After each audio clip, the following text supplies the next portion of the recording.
maravillosas experiencias con Dios en cuestión de sanidad y liberación. Y me he quedado maravillado cómo Dios en tiempo real empieza a liberar y a sanar a sus hijos. Siempre lo ha hecho, pero cada liberación para mí es una experiencia espectacular, ¿no? Pero vengo encontrándome con gente, es el común denominador, muy herida del alma, muy herida del corazón. Las circunstancias de la vida han sido duras con estas personas y a veces me dicen, ¿qué debo hacer? ¿Qué decisión tomar? Una hermana muy querida mía, que la conozco, conoce a mi familia, la estimo mucho a mi esposa, me dice: pastor, creo que mi esposo está fallando, ya no es el mismo de antes, y con mucha nostalgia y con lágrimas en los ojos me decía: creo que estoy pensando en divorciarme. ¿Qué se le dice a una mujer así? ¿Qué se le dice a una esposa? ¿Qué le puedes aconsejar? Versículos bíblicos no funcionan en ese momento. Yo solamente le digo: mira, hermanita, no tomes ninguna decisión con tu alma cargada. Cálmate, tranquilízate, y con tu alma ya tranquila, descargada, tomas las decisiones que creas conveniente, y cualquiera decisión que tú tomes, yo te voy a apoyar. Cualquiera que tú tomes.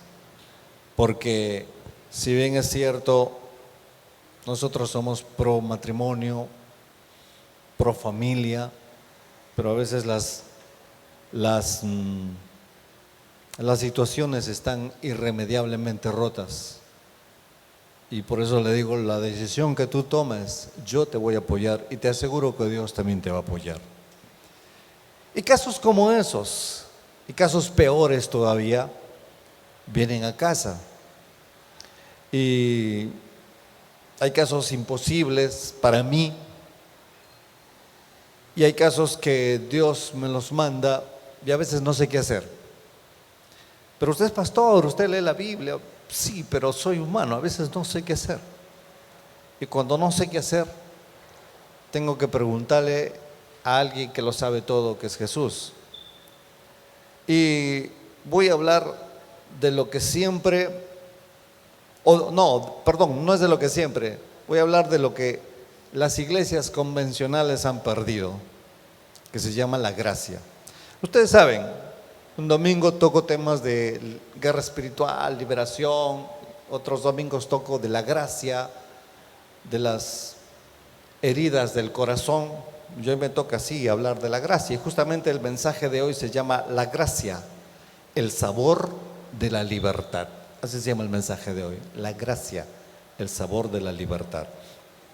Y para esto quiero que nos vayamos a la Biblia. Vamos a ir a Romanos 10:13, un versículo nada más. Romanos 10:13 dice así: porque todo aquel que invocare el nombre del Señor será salvo.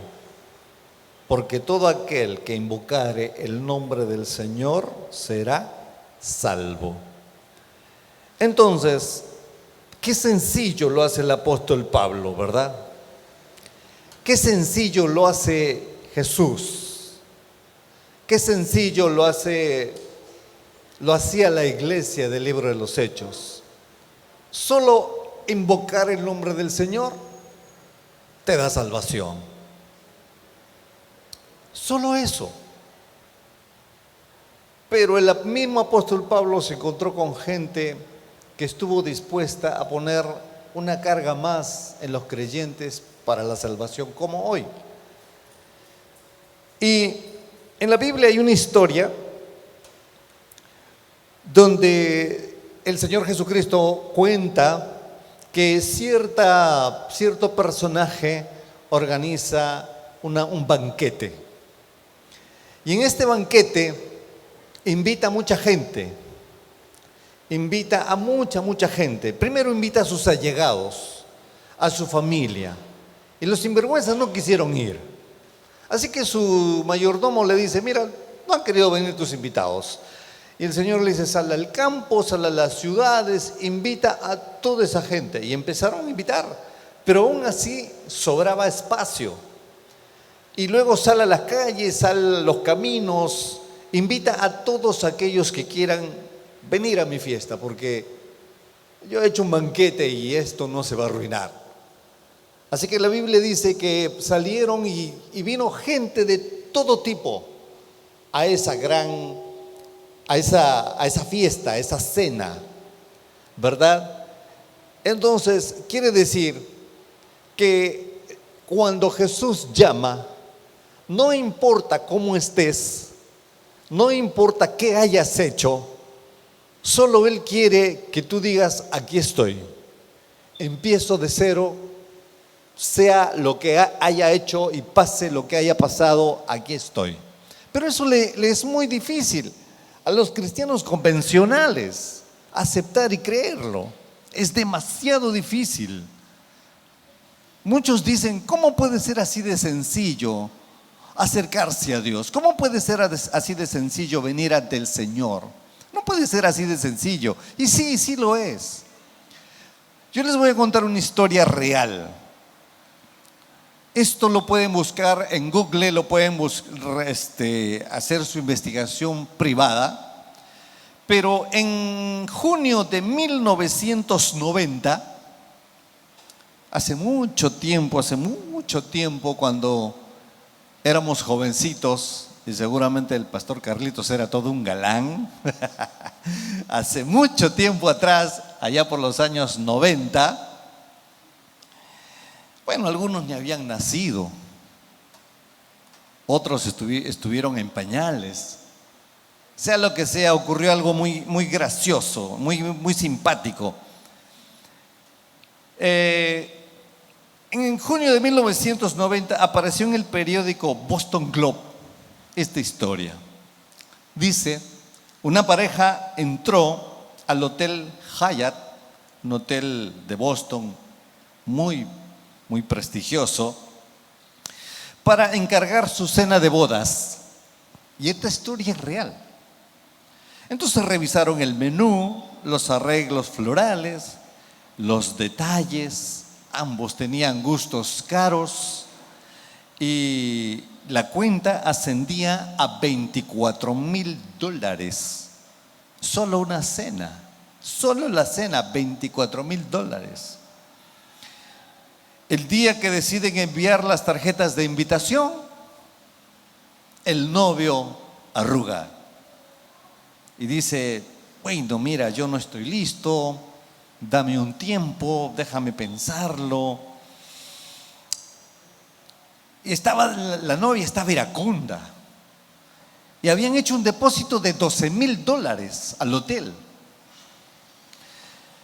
Entonces, la novia fue al hotel para cancelar la cena de bodas y el gerente no le dio buenas noticias. Le dijo, yo lamento mucho lo que haya pasado, tenemos un contrato que no se puede cancelar. Tienen dos opciones, le dice el gerente: o pierden los $12,000 o continúan con la boda.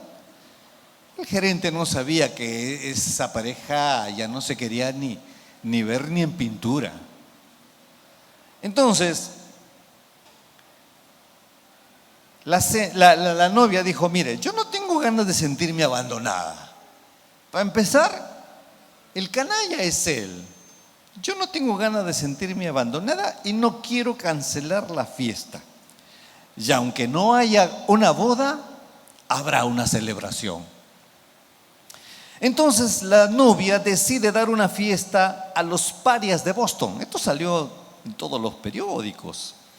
Envió las invitaciones a las misiones de rescate, a los refugiados, a gente sin hogar, a los orfanatos, a toda la gente nocturna de Boston, y tuvieron una gran cena.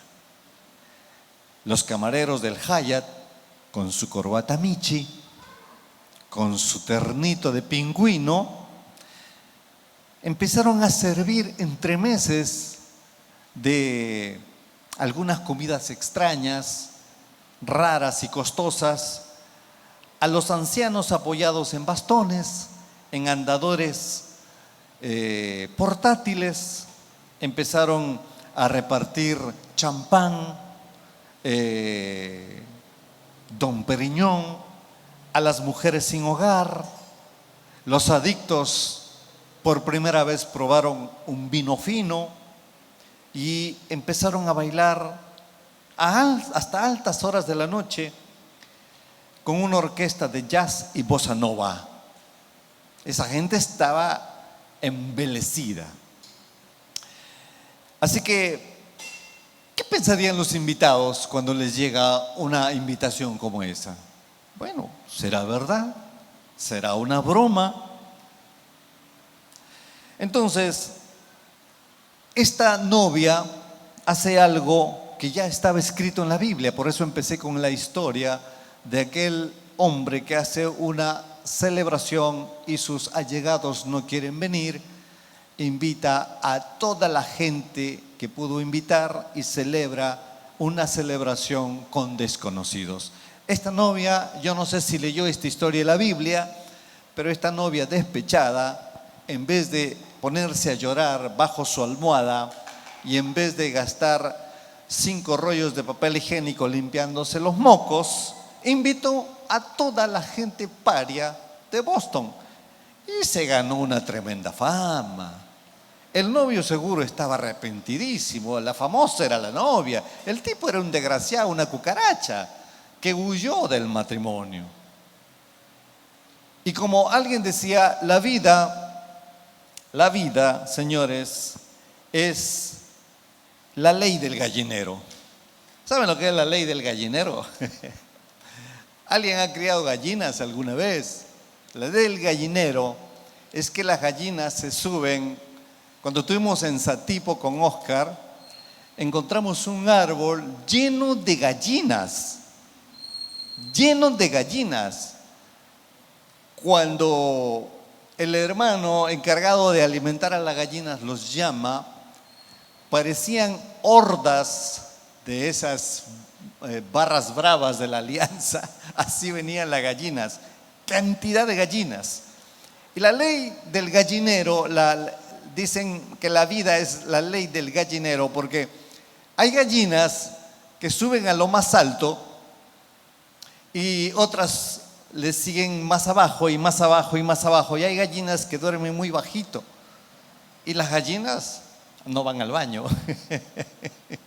Las gallinas no piden permiso, las gallinas no dicen, muchacha, hazte un ladito, Lola, que voy a bajar al baño. No, las gallinas sueltan el regalo y donde les cae, pobre la gallina que está abajo, solo tiene que sacudirse el regalito. Esa es la ley del gallinero. Y en la vida muchas veces nos ocurre eso. Vamos a las iglesias buscando paz, buscando tranquilidad, y nos la hacen tan difícil que el de arriba nos lanza su regalo y nos cae y nos arruina toda la vida. Así que no hay gracia en la vida. Por ejemplo, la anorexia viene por falta de gracia, ¿saben ustedes? Aparte que la anorexia es una enfermedad endemoniada, pero viene por falta de gracia, porque la vida te dice que para tener éxito y te vaya bien tienes que ser delgada y raquítica. Entonces las adolescentes se empiezan a matar de hambre para que alguien les tome en cuenta. Entonces trabajamos para ganar dinero, porque eso es lo justo. Pero al leer las escrituras me dicen que yo no tengo lo que merecía. Cuando uno lee las escrituras, te encuentras que tú tienes lo que no merecías. Yo merecía el castigo, pero recibí el perdón. En todo el mundo hay desesperación por la gracia, ¿saben? En todo el mundo alguien necesita gracia. Pero cuando la gente que trae algo de paz, algo de gracia, hay una horda de gente canalla, de gente miserable, que no le gusta que tengan paz. Esta congresista cristiana que da ayuda a niñas embarazadas está siendo despedazada en las redes sociales. La Biblia dice que llegará el tiempo en que a lo bueno le llamen malo y a lo malo le llamen bueno. Periodistas ridículos y ridículas diciendo: ¿por qué esta congresista tiene que soportar niñas de 12 años? ¿Por qué no las lleva a abortar? Qué fácil, ¿no? Claro, productos de una violación. La justicia dice que debería abortar, pero la gracia dice otra cosa, porque aquellos que proclaman el aborto nacieron, imagínense, nacieron los canallas, y sin embargo proclaman que estas niñas deben abortar. Obviamente ellos no saben, no tienen ni idea el trasfondo espiritual que significa que una niña aborte. Para empezar, le entra un espíritu de suicidio y homicidio. Segundo, le entra un espíritu de culpa. Tercero, le entra un espíritu íncubo o súcubo. Tercero, le entra una maldición generacional que le va a acompañar hasta su cuarta generación. Y estos ridículos periodistas no saben, no conocen eso. Sea como sea, esta congresista lo que hizo es llevar un poco de gracia a esas pobres niñas. Pero no les gusta. ¿Qué les va a gustar, verdad? El mundo está lleno de gracia y lo que encuentra afuera es justicia. Y si nosotros viviéramos bajo la justicia de Jesús, ninguno de nosotros estaríamos vivos. Hay un escritor que se llama Ernest Hemingway. Ernest Hemingway escribe en sus cuentos y en sus historias parte de su vida. Ernest Hemingway dice que hubo un padre que se peleó con su hijo 15 años atrás o 10 años atrás. Y este padre de familia era un español. Así que en España el nombre muy común de los hijos ahí es Paco, ¿no? Entonces este padre español quería reconciliarse con su hijo y tuvo una idea. Se fue al periódico famoso del pueblo y escribió en toda una página, ¿no? Paco, espérame en el restaurante El Floral a las 3 de la tarde.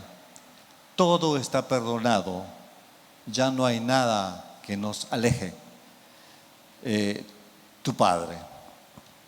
Dice Hemingway, cuando llegó al restaurante, había 800 Pacos esperando a su padre. ¿Qué quiere decir esto? Que había 800 hombres que se pelearon con su hijo y que solo uno, por gracia, quiso hacer las paces. Pero había 799 Pacos, huérfanos de padre, ausentes de amor, ausentes de gracia. El mismo Ernest Hemingway escribe esta historia porque él conoció la falta de gracia en su propia familia. Sus padres de Hemingway eran cristianos evangélicos, ¿saben? Como tú y como yo. Eran cristianos, iban a la iglesia, pero la mamá de Ernest detestaba su vida libertina mundana de Ernest Hemingway, de este escritor. Lo detestaba. Yo conozco una madre de familia, la conocí, congregué con ella por muchos años, mucho tiempo. Era una mujer. En las noches de oración, hermanos, ella hablaba más lenguas que todos.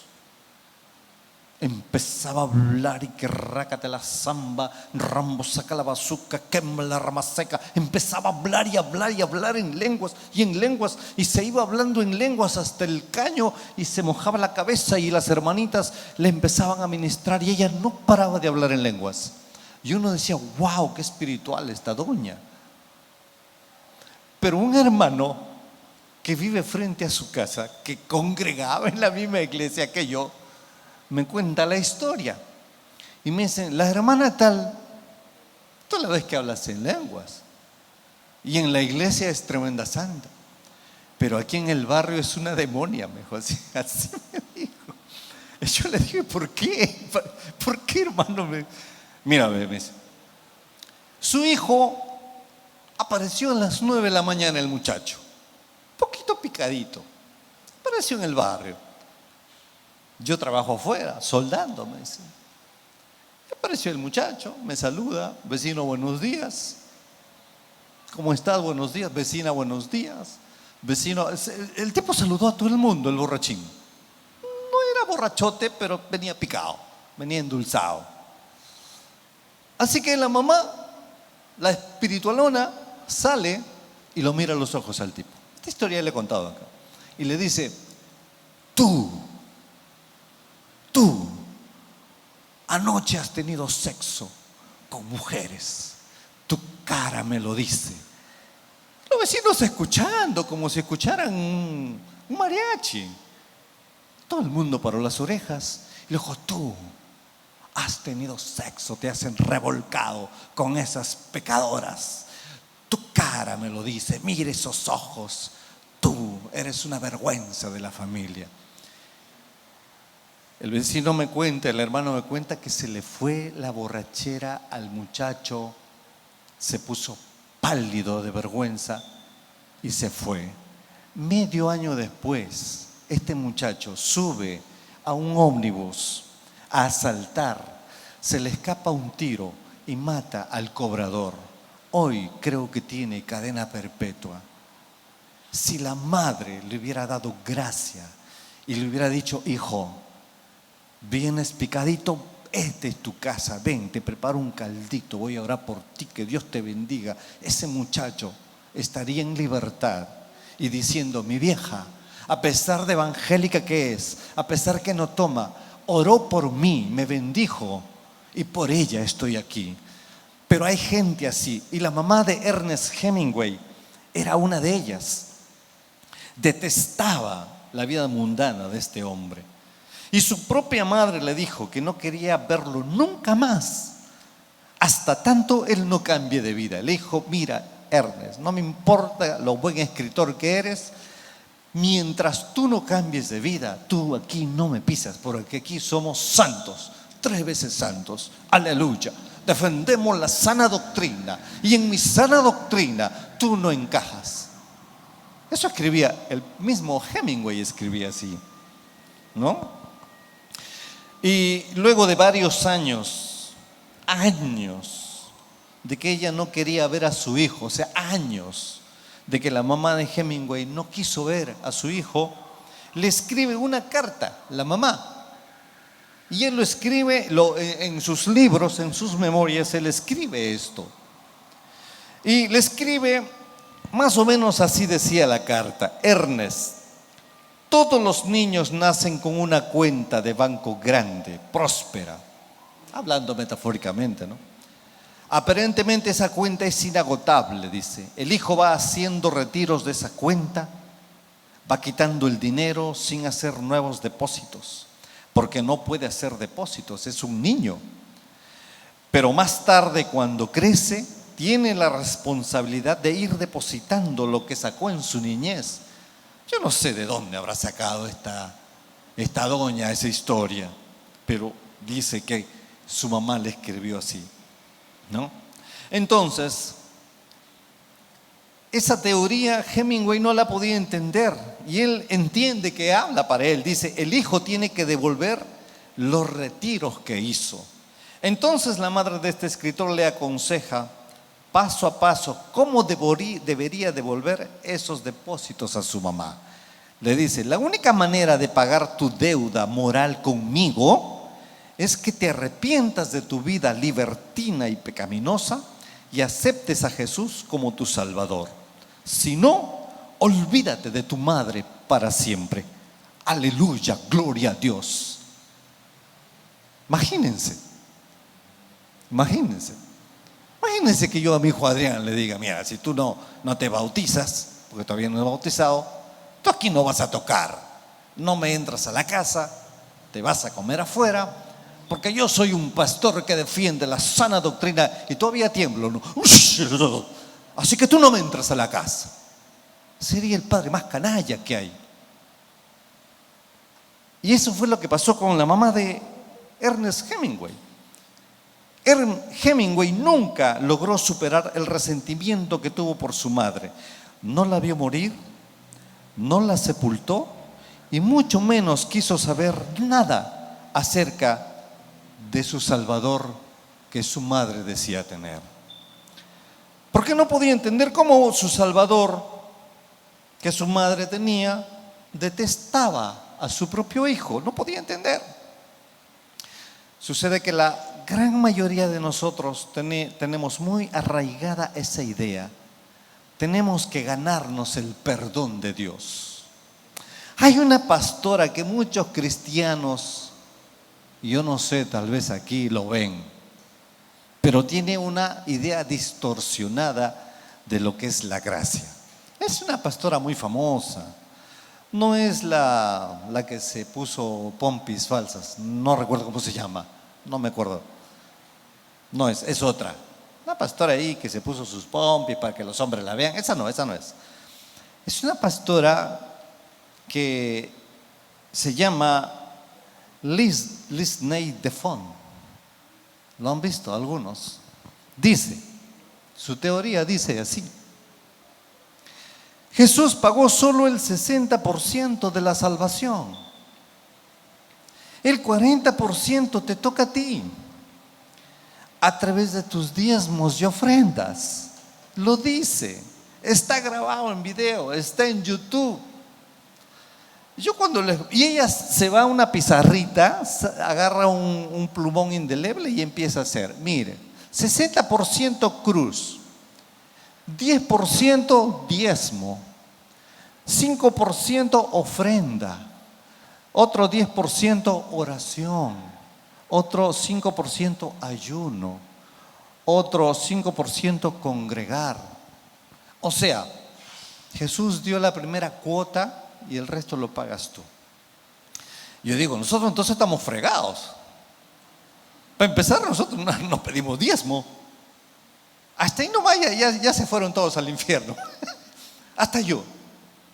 No pedimos ofrendas, no cantamos coro para ofrendas. Congregamos cada 15 días. Ayunamos en nuestra casa. Según la teoría de Lisey Defon, todos, estamos fritos, estamos condenados. Pobre Gerardo tiene que afeitarse la barba para que entre, si no, se va a chamuscar bajando ahí al chamuco. Oscar va a explotar con su balón de gas. Maribel se va sin novio. El pastor Carlitos con sus ternos. Estamos fregados. Todos estamos fregados, según la teoría de Lisey Defon. 40% tenemos que ponerlo nosotros. ¿Y qué hacemos con lo que Jesús hizo en Juan 19:30? Consumado es. Todo está hecho. Si utilizamos la teoría de esta pastora Lisey Defon, ¿dónde queda el ladrón? Nunca fue a una iglesia. Menos daba un diezmo porque era un ladrón. No se bautizó. Nunca congregó. Nunca pasó por liberación. Nunca tuvo un pastor. ¿Qué hacemos con él? Y sin embargo el Señor le dice: hoy estarás conmigo en el paraíso. ¿Se dan cuenta? La iglesia cristiana, cómo ha complicado la salvación. Cómo pastores de renombre, como esta pastora, porque es muy conocida, se atreve a tener esta teoría. Entonces, todos estamos acostumbrados a vivir sin gracia ni perdón, que cuando van a las iglesias se topan con personas como la mamá de Hemingway, como la pastora Font. Vas a tener que ganar, te la vas a tener que ganar. Se encuentran con vergüenza, con discriminación. Conozco una hermana que es una mujer de Dios, que cuando ora por sanidad, el Señor la respalda, pero tiene el dejo un poco de allá de los Andes, y por ese dejo en la iglesia donde iba la menospreciaban. Cuando yo la conocí, vamos a orar por la gente, ¿no? Ese tipo de cosas ocurren. Entonces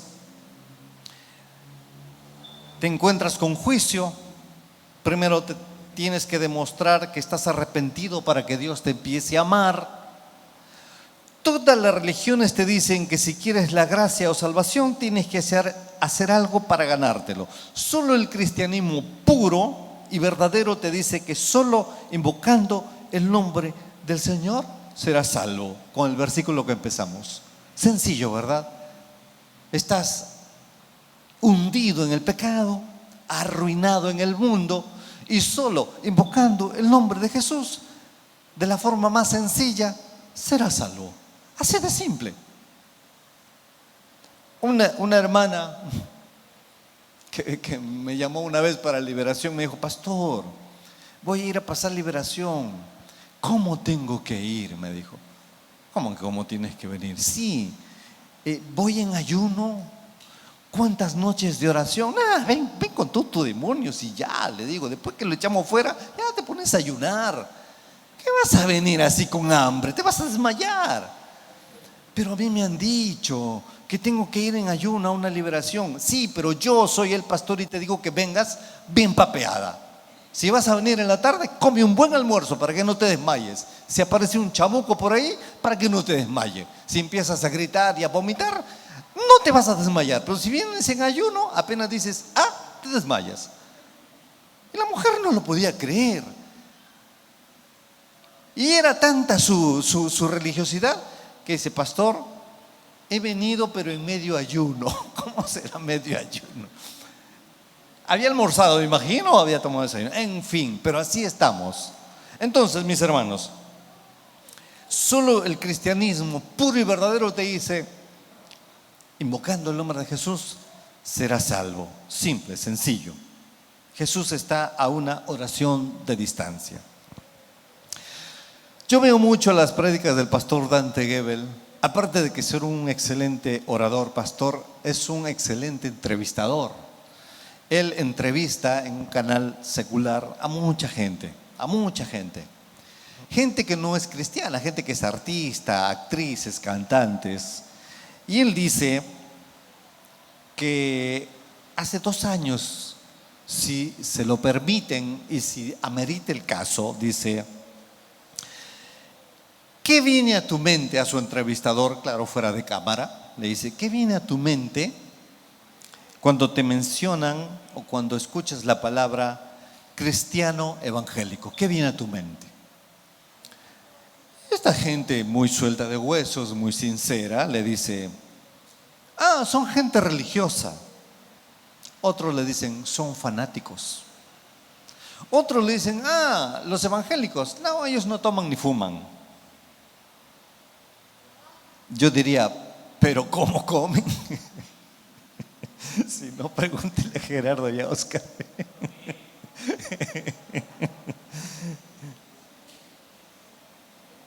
Y otros dicen: están en contra del aborto. Otros dicen: los evangélicos, los que odian a los homosexuales.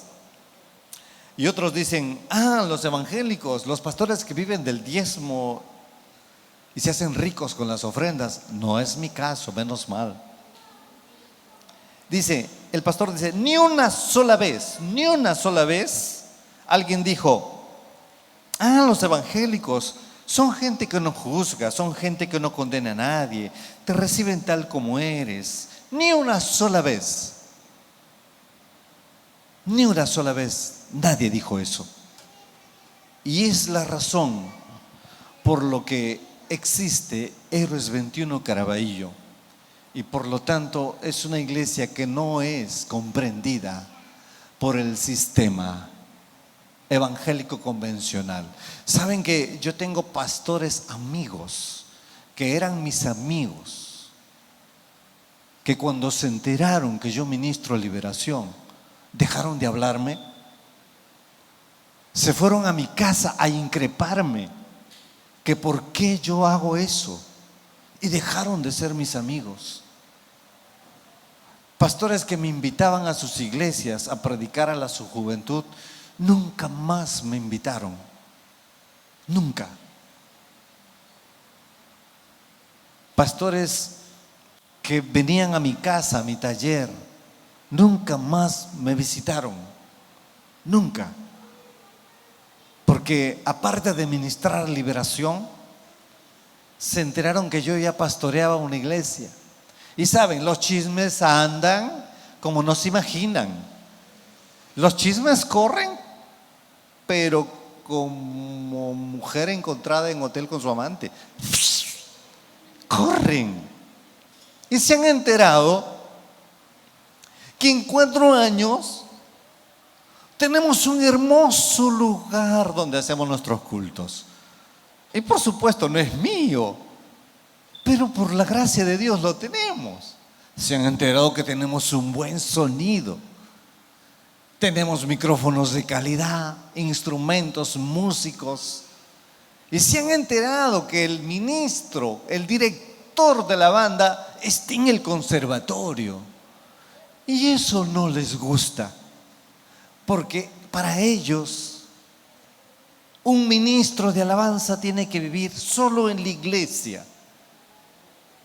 Y yo digo, ¿de qué va a vivir el pobre?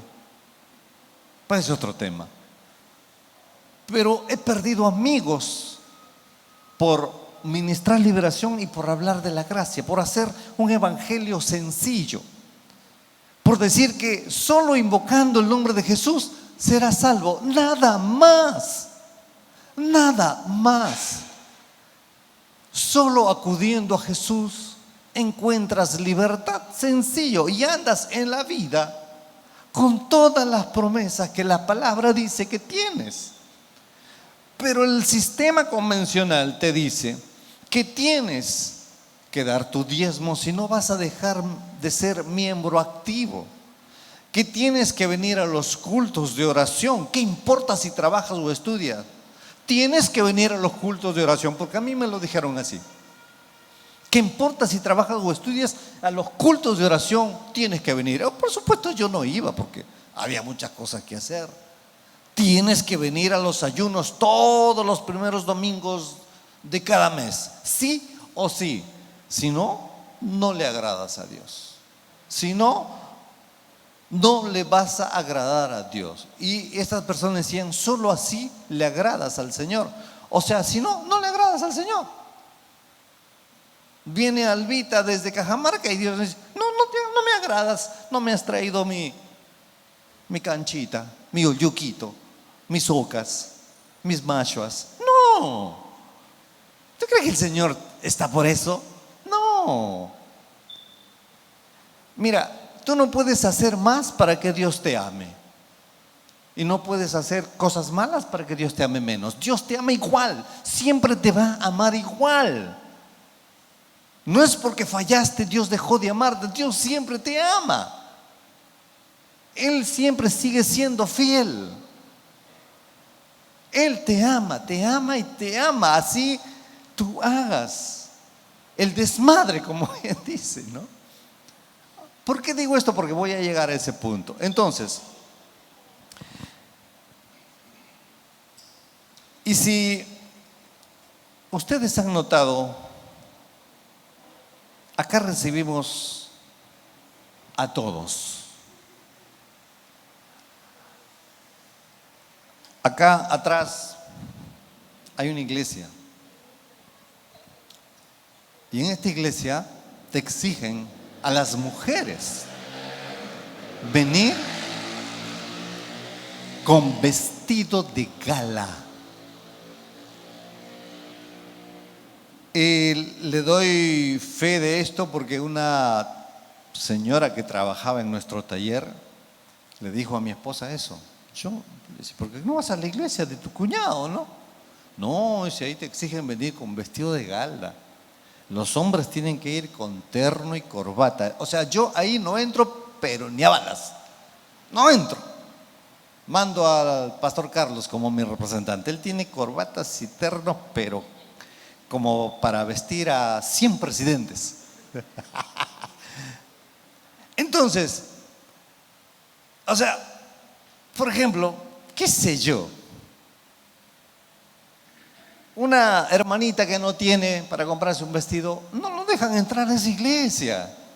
Un hermano que no tiene terno no entra. ¿Cómo puede ser posible? A ver.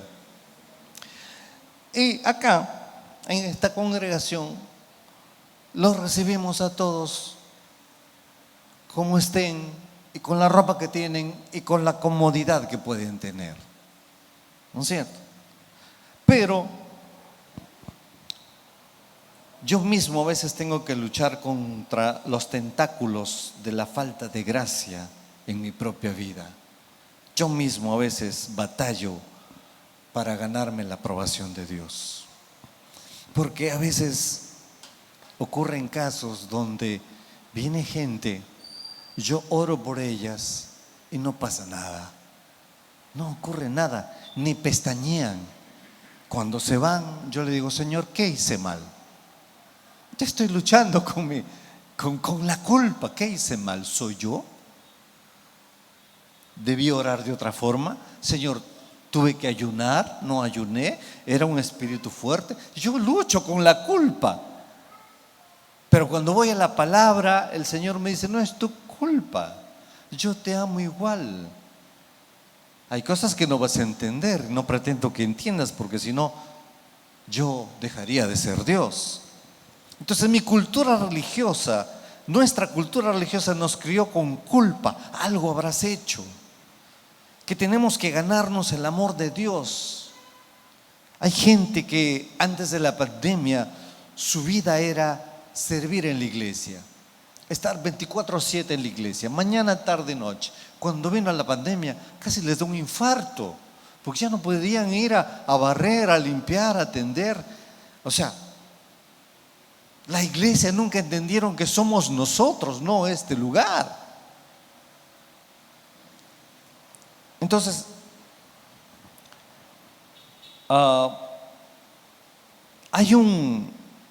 como la gente empezó a tenerle tirria a los pastores, como la gente empezó a desconfiar de los rabinos, de los curas, de los sacerdotes, más de la iglesia, de los disque pastores, ¿no?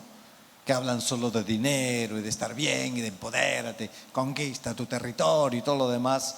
En Estados Unidos la gente se muere por gracia, se muere por descargar su corazón. Y en Estados Unidos hay algo que se llama la línea del perdón.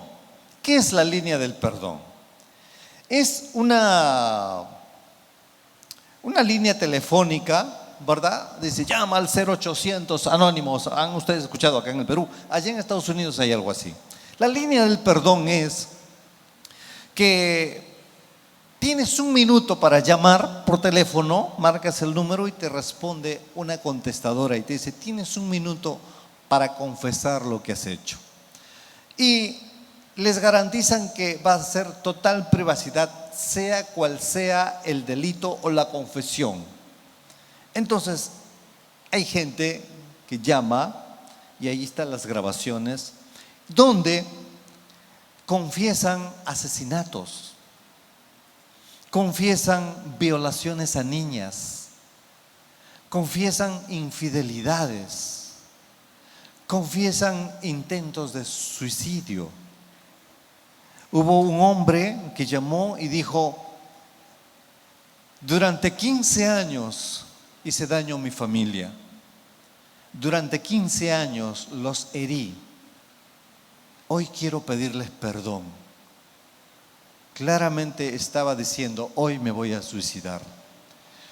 Se comunicó una muchacha de 25 años diciendo, he tenido un accidente con mi automóvil, he chocado y por lo que vi, toda la familia está muerta, pero me fugué porque no quiero ir a la cárcel.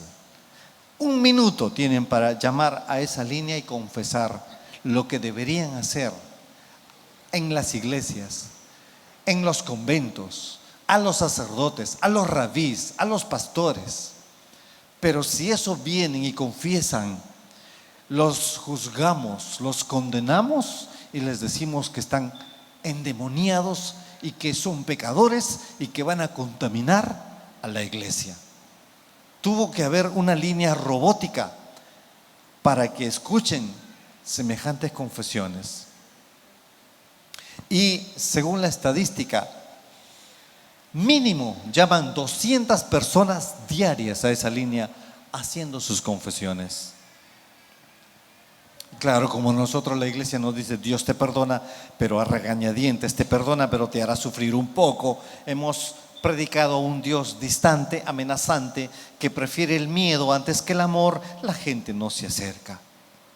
Jesús hablaba de un padre que se humilla para salir a abrazar a su hijo, la historia del hijo pródigo.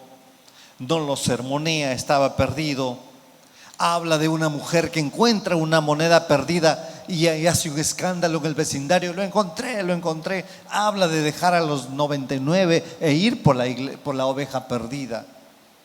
Entonces Jesús en esas 3 historias habla de buscar a la gente perdida, esté como esté, haya hecho lo que haya hecho. Entonces, nosotros nos emocionamos más, según la historia del hijo pródigo, encontrando lo que se perdió, nos emocionamos más que comprando aquello que se perdió. Hagan memoria, sobre todo la dama. Se les perdió el celular.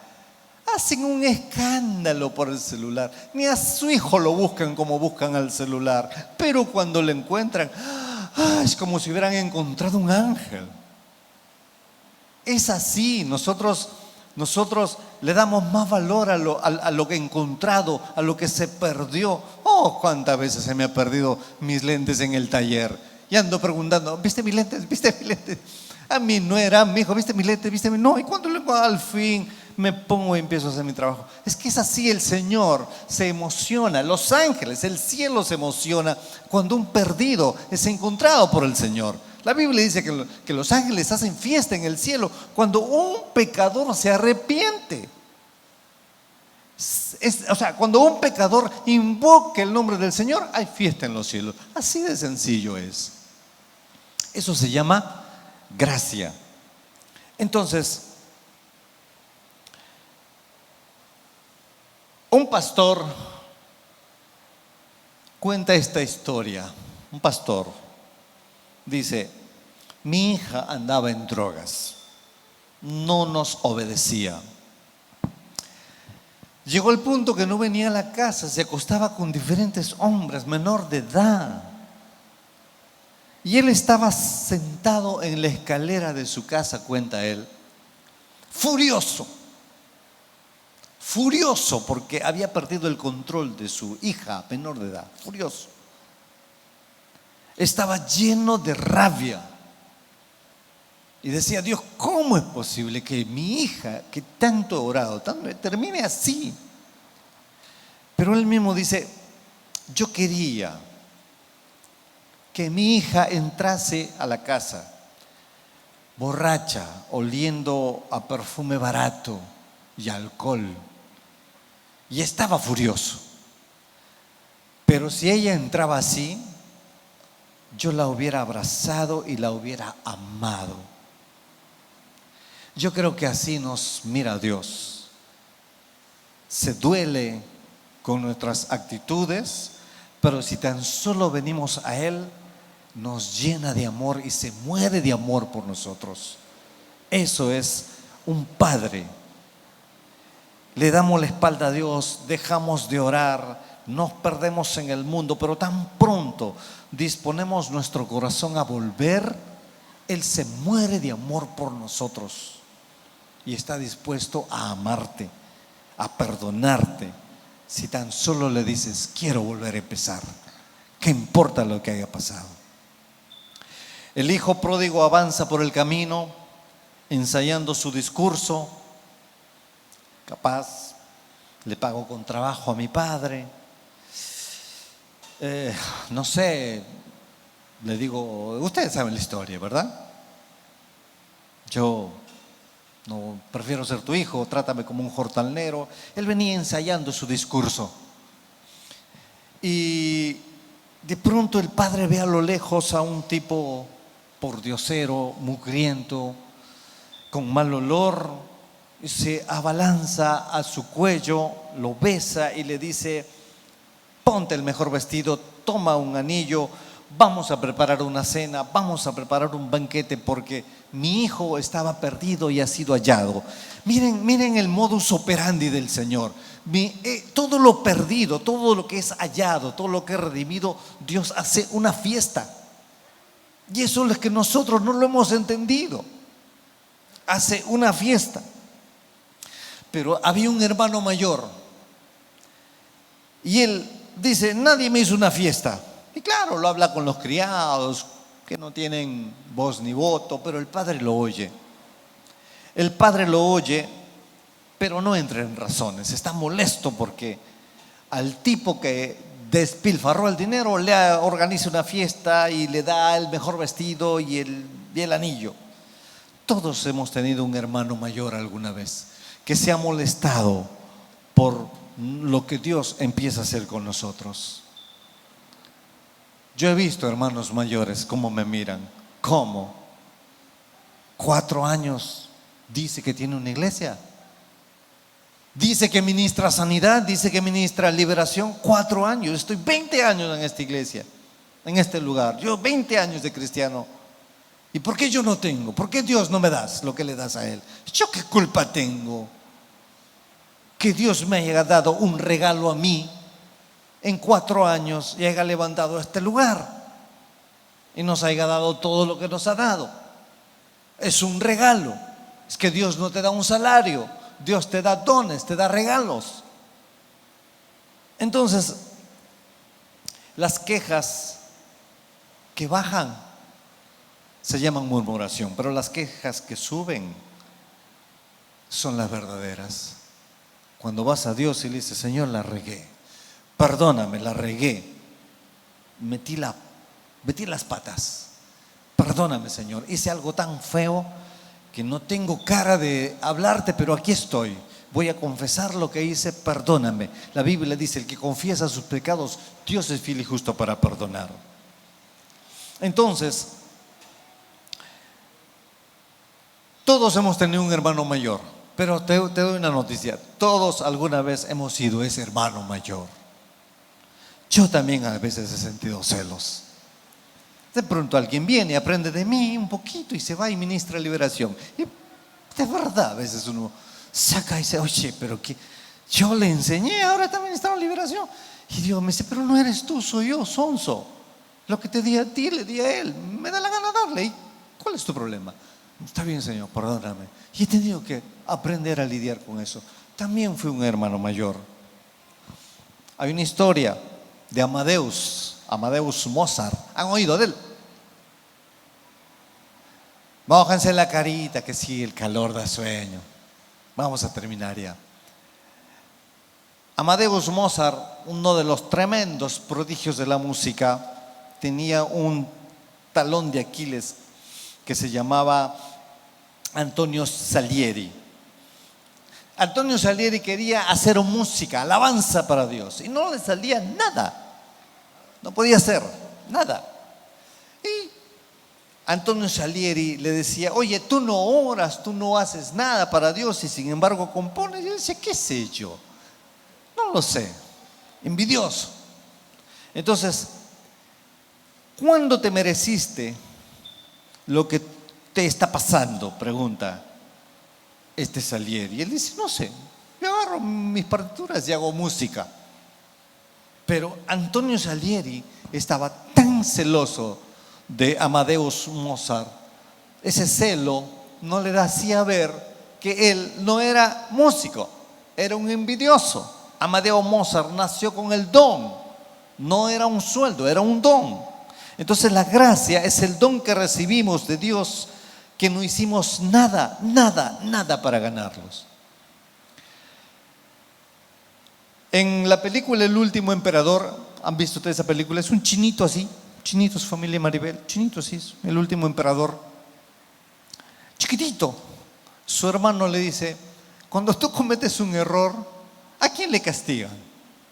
Él dice: al criado. Y de verdad, el chinito ¡pum!, arroja un jarrón, y vienen los soldados y castigan al criado que tenía que estar cuidando el jarrón. Ya ves, le dice. En el cristianismo es al revés. Cuando el criado comete un error, castigaron al rey. Cuando tú y yo pecamos, castigaron a Jesús. Él se llevó todo para darnos gracia. Todo lo cambia Jesús. Entonces,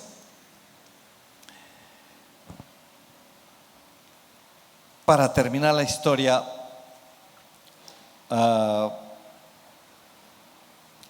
este pastor que cuenta de su hija, termina la historia diciendo así: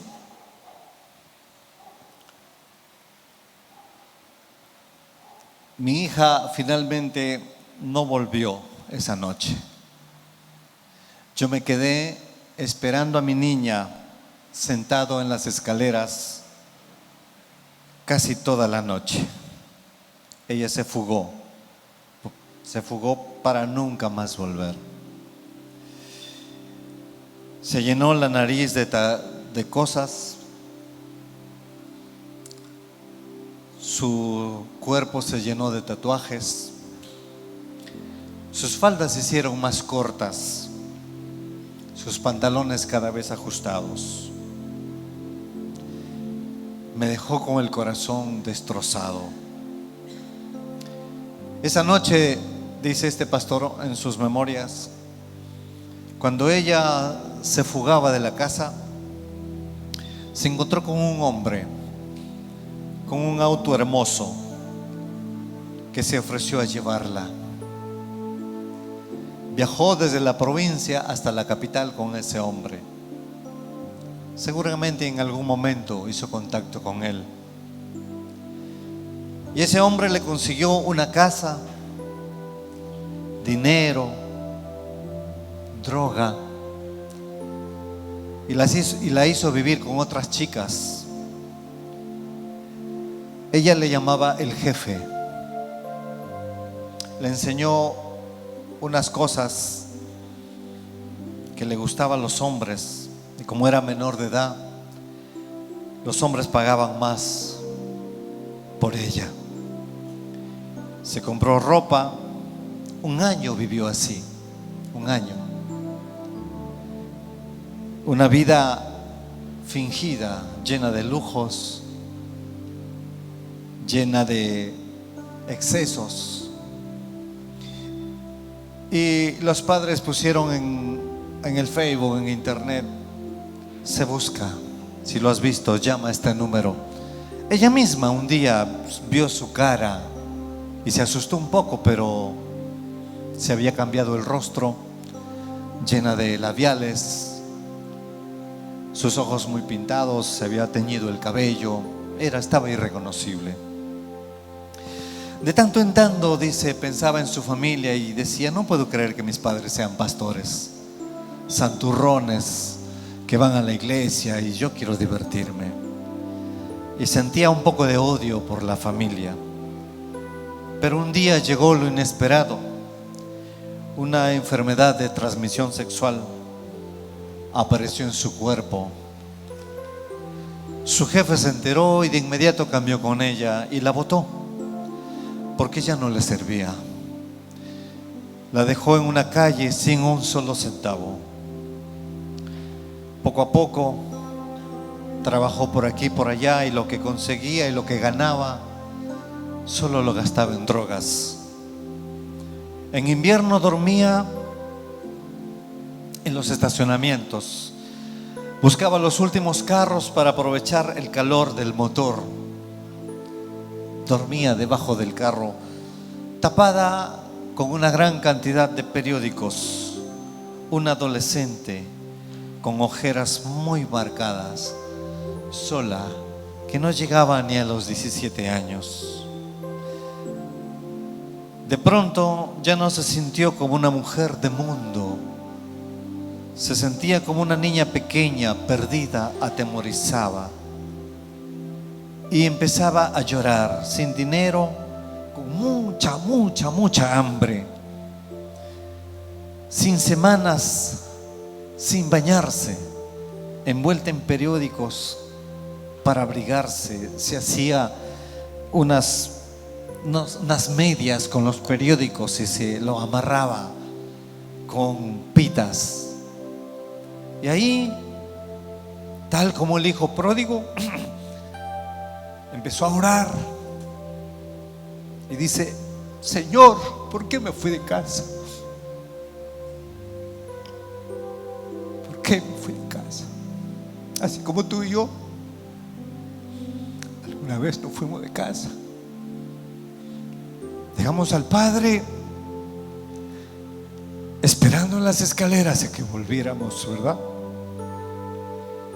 Ese pastor nunca pensó que su hija nunca más iba a volver. Y como el hijo pródigo, esta jovencita, esta niña dijo: mi perro come mejor que yo en mi casa. Mi perro come mejor que yo en mi casa. En ese momento un deseo le invadió. Solo quería volver a su familia. Llamó a casa 3 veces, dice el pastor. Solo le contestó el contestador. Y la tercera vez dejó un mensaje, le dijo: mamá, papá, soy yo. Me pregunto si puedo volver a casa. Voy a tomar un ómnibus hacia allá. Llegaré como a la medianoche. Si ustedes no están, lo voy a entender. Y seguiré mi camino rumbo al sur. El viaje duró 8 horas y en ese tiempo pensó: ¿y si sus padres no oyen el mensaje? Y tal vez estén de viaje. ¿No hubiese sido mejor hablarles mañana, hablar con ellos y saber lo que piensan? Y pensaba: ¿y si no quieren recibirme? ¿Y si me odian? ¿Y si me guardan rencor? ¿Y qué tal lo hubieran dado por muerta? Porque hacía 2 años que ya no sabían nada de ella. Ha pasado mucho tiempo, decía. ¿Y si oyeran el mensaje y no quisieran perdonarme? Todo eso le ha dado vuelta a la niña en las 8 horas de viaje. ¿Y qué le diría a su papá? ¿Qué discurso le diría? Era el más rígido. Lo siento, no es tu culpa. ¿Puedes perdonarme? En años no había perdido perdón a nadie. Llegó a la estación, solo 15 minutos estaría ahí, 15 minutos para decidir qué hacer con su vida. Esta niña se miró en un espejito que tenía, se limpió el lápiz labial, se acomodó el pelo y entró a la terminal sin saber qué esperar. Ni una de las 1000 escenas que ella imaginaba en su mente es lo que vio. En el terminal lo esperaban más de 40 familias. Ahí estaban sus hermanos, sus hermanas, sus primos, sus tías, sus tíos, sus abuelos, hermanos de la iglesia y uno que otro colado. Todos llevaban sombreros de fiesta, pitos, serpentinas, y pegados en una pared del terminal había un cartel que decía: bienvenida a casa, hija. Bienvenida a casa. Yo también pasé por esa historia, ¿saben? Yo también algún día me fui de casa. Y cuando volví, ahí estaba Dios. ahí estaba el Señor. Yo también me fui. ¿Cuántas veces quebré su llanto de Dios? ¿Cuántas veces me esperó en la escalera y volví? Miren lo que nos dio. Yo también me fui de casa. Y ahí ese cartel también decía: bienvenida a casa, hijo, cuando volví. Y a cada uno de ustedes Dios les dijo: bienvenido a casa. Y esa niña le dijo: bienvenido a casa, hija.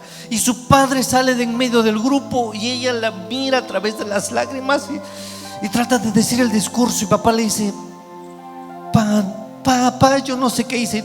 Y papá le dice: no hables, hija, no hables, ya habrá tiempo para eso. En casa te están esperando una fiesta, vamos a llegar tarde. Cuando este pastor relata la historia, dice: yo te dije, le dice, yo te dije que tengo una debilidad y es mi hija, y estoy enfermo de amor por ella, así como Dios está enfermo de amor por nosotros. Y soñaba cada noche que ella estuviera viva, dice el padre, para volverla a abrazarla, porque sea lo que sea, es mi hija, y sea lo que sea, es tu papi, y tú eres su hijo o su hija. Saben, Judas hizo lo correcto. Judas Iscariote se dio cuenta que había fallado y tuvo el valor de ir. Y él dijo: he entregado sangre inocente, he pecado, ese hombre es inocente. Tuvo el valor de devolver el dinero, pero Judas cometió un error. Acudió a los religiosos, acudió a los hermanos mayores, y esos hermanos mayores lo condenaron, lo despreciaron, y Judas terminó yéndose a ahorcarse. Pedro hizo algo peor que Judas, porque nosotros pensamos que Judas hizo lo peor. Judas se arrepintió, pero cometió un error. Se fue a una iglesia religiosa. Pedro lo negó, maldijo, sea maldita sea, no conozco a este hombre, ¿no? Hasta mentó la madre seguro. Pero Pedro no corrió a ningún lugar, corrió a los pies de Cristo y lloró amargamente. Y la Biblia nos engalana con dos epístolas del apóstol Pedro. Y Judas Iscariote, la última noticia que tuve de Judas Iscariote, yo no sé si me lo creen o no, no tienen por qué creerme, la última noticia que tuve de Judas Iscariote fue el año pasado. Ese pastor está loco. Sí, el año pasado estuve viendo el video de un sacerdote exorcista, el padre Manuel Acuña, y él encontró a Judas Iscariote en una mujer. Dice este padre que cuando Judas se manifestó, la mujer hizo como ahorcada y su cuello tronó como si se hubiera roto las cérvicas, y era Judas Iscariote, y estaba ahí como un alma jerarquizada. Y este Judas Iscariote, según lo que se manifestó en esa mujer, decía que tiene a muchas almas errantes y a demonios de bajo rango bajo su mando. Esa fue la última noticia que tuve de Judas Iscariote a través de un ministro exorcista. Ahí está. Pero él hizo lo correcto, él hizo lo que todo debería hacer, pero acudió a un hermano mayor, acudió a un religioso y le arruinó la vida. Así que siéntete a gusto en esta iglesia. Mi oración, como siempre lo digo, es que por ahí entren homosexuales, lesbianas, amanerados, y aquí para ser amados. No los vamos a juzgar, Si vienen con su ropa escandalosa y con su voz chillona y escandalosa, igual los vamos a amar. No comulgo con su pecado, pero si vienen aquí, entenderé que vienen a buscar ayuda. Y no los voy a despreciar y no los vamos a juzgar ni a condenar. Se los recibirá. Mujeres enseñando más carne que ropa. Mujeres muñecas vivas que los hombres juegan con ella. Quiero que vengan aquí. Quisiera, esa es mi oración, para conducirlas al Señor y que el Señor se encargue de sanar su alma y su corazón. Eso es Héroes 21 Caraballo. Incomprendida un montón, criticada un montón, muy señalada un montón. Pero ustedes están aquí y ustedes van a hacer la diferencia. Esa es la gracia, escandalosa, pero es la gracia. Un sorbito de gracia trae libertad. Que Dios me los bendiga. Será hasta la próxima.